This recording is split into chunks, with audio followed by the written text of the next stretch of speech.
The way you walk, the way you talk, and the way you engage with other people essentially stems from your culture. Ultimately, culture influences our social interactions as well as social structures. This is primarily due to all the information which is disseminated through the media. I am Mogane, and I am in favor of the notion that media has impacted social changes across the world. Media, society, and culture are all interlinked. The definition of media, according to the Market Business News, is that media is a communication channel through which information, promotional messages, news, music, and movies are disseminated. According to Chowdhury, society can be defined as a collective, complex web of human interactions and relationships that exist within a specific geographic area or among a group of people who share common interests. And lastly, Coles defines culture as a concept of importance within society that plays a huge role in our social lives. Media is everywhere, from the radio you listen to, the TV that you watch, and the newspaper that you read. We are always consuming media. Ultimately, we are what we consume, and I'm not just talking about food.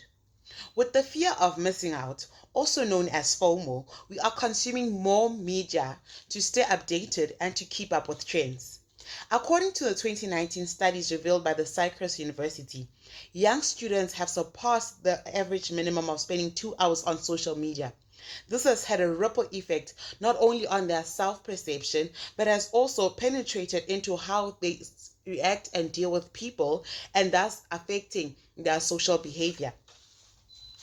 The Theory of Communication and Social Integration by McQuill and Dees. It speaks on the Great Transformation. Conservative topics are now discussed freely, and people are exposed to more sex, crime, prostitution, and poverty. Even though all these things may be for educational purposes, but ultimately they can lead to paranoia, anxiety, comparison, and the likes. With times changing, the fundamental pillars fostering the change are also developing with time. We are slowly transitioning from traditional media and newsroom settings to digital technology. Yes, of course, I'll use the newsroom as a primary example, simply because they are the pioneers of disseminating media. This change has influenced the dynamics of newsrooms amongst other structures. Social interactions are minimized as people are now flexible enough to work on the field and instantaneously publish online. The structure has changed, eliminating certain roles in the newsroom, and ultimately with trends there are preferred layouts and fonts, and this has developed a pattern amongst media houses adapting each other's cultures, ultimately eliminating the authenticity of culture and branding. For a society to exist, communication needs to be established, and the media fosters that communication.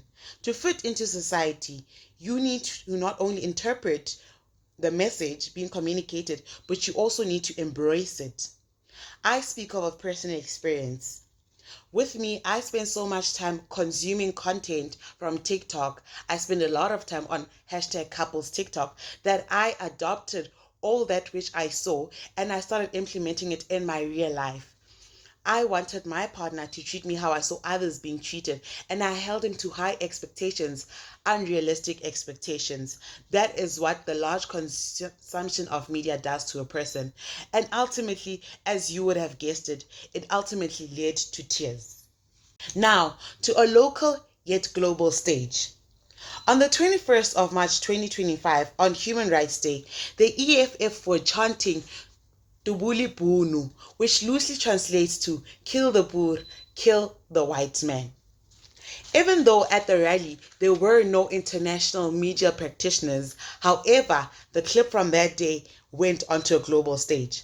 And it has been interpreted as a major political party actively promoting white genocide. And it sounds like a chant that incites violence. However, as the Concord rule, the song has not contributed or led to any genocides of the Afrikaans people. This controversial song just goes back to how during the apartheid regime and social segregation was a thing and liberation a distant hope. So the EFF holds on to that. As South Africans post the apartheid regime, we pride ourselves in our history, diversity, and unity. However, it has been decided for us how we ought to celebrate our culture. This speaks to how powerful media is. Information is disseminated through media, open for interpretation, creating a discourse, therefore forging a social mold which forces us to socially change. If that does not show that indeed media has impacted social changes across the world, I don't know what will. Thank you. Bye.